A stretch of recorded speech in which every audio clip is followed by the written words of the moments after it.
Lord Sakai, thanks for coming. Over the past few weeks, I've been playing the heck out of Ghost of Tsushima, and after taking the last bow at the lake, I managed to get my platinum trophy. Personally, I'm not a trophy hunter, but if I really like a game, I would aim to get most or even all of the trophies, like in Ghost of Tsushima. Without further ado, let's find out why it's so good.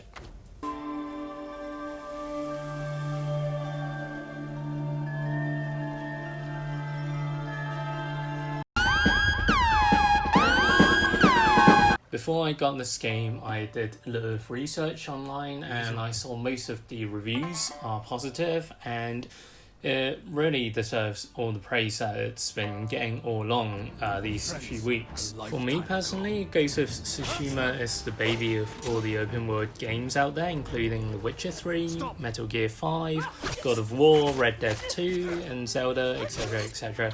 It borrows a lot of the elements that made these titles great. And of course there are a lot of things to do in this game, for example dipping your butt into hot springs, visiting shrines that you would mesmerize the view of for around 20 to 30 seconds every time after you bow.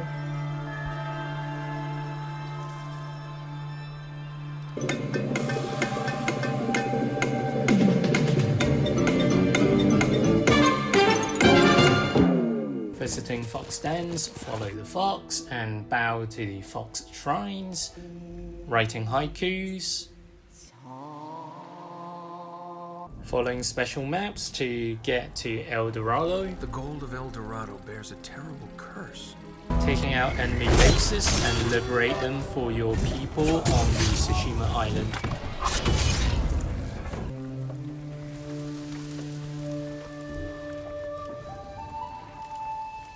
A lot of the times I would just stop and appreciate the sceneries and use the photo mode to play around with the different angles, the intensity of the leaves, the wind intensity, because this game has one of the best photo modes out there. Board and shoot.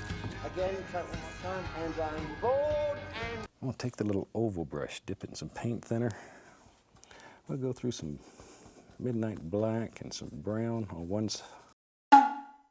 As you progress on in the game, in Yarikawa you would unlock the Ghost stance, which would allow you to go berserk on your enemies.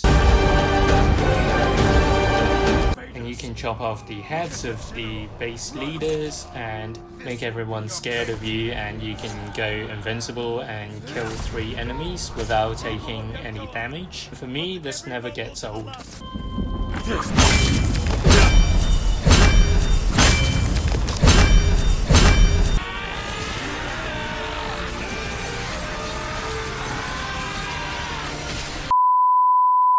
And it doesn't bode well with your uncle, of course, as he's all about honor. Jin! What are you doing? Clearing the way. Not like that. Never like that. Face them as a warrior with honor, not a monster. No, God! No, God, please, no! No! No! No! Within the game, you would come across these tail missions given to you by a monk. Each of the tail missions are uniquely written. For me, the Kujiro tail really stood out because it reminded me of the Valkyries you fight in God of War. There's always a nice trajectory, beating a few mini-bosses before beating the main boss, and you'll be rewarded with a piece of legendary outfit in this case, which I found to be really useful as it fills up the resolve meter relatively quickly. While everything seems good, I did come across some bugs, including chopping off the head of an invisible leader,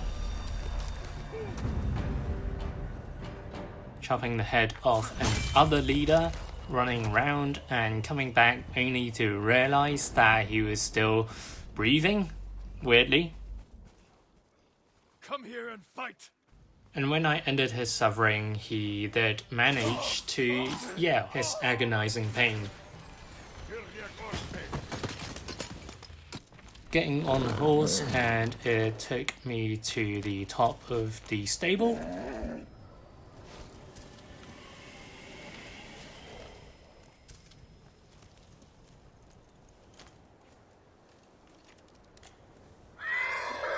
Or at times when the stupid AI doesn't follow you in the right direction. For example, this is when I was trying to get Rizzo into the boat. 1 hour later.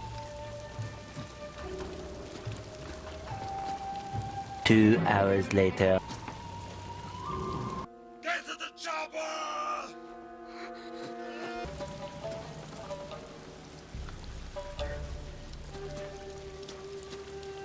3 hours later. Can you move it along? I'm all out of time cards. In regard to the compelling story, it did have a few emotional moments for me, where, for example, when Taka died, when you're battling with your uncle.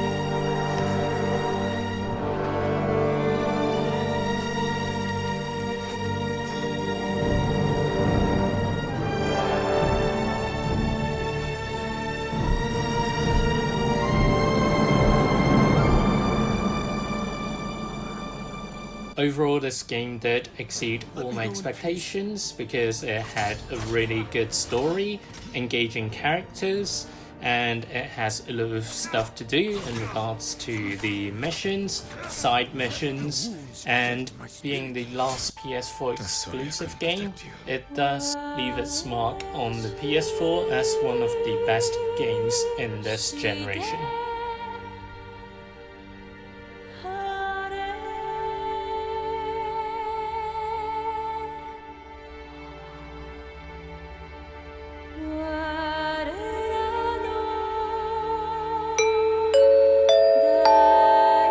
Hope you enjoyed this review. Please like and subscribe to my channel for more great content. Thank you.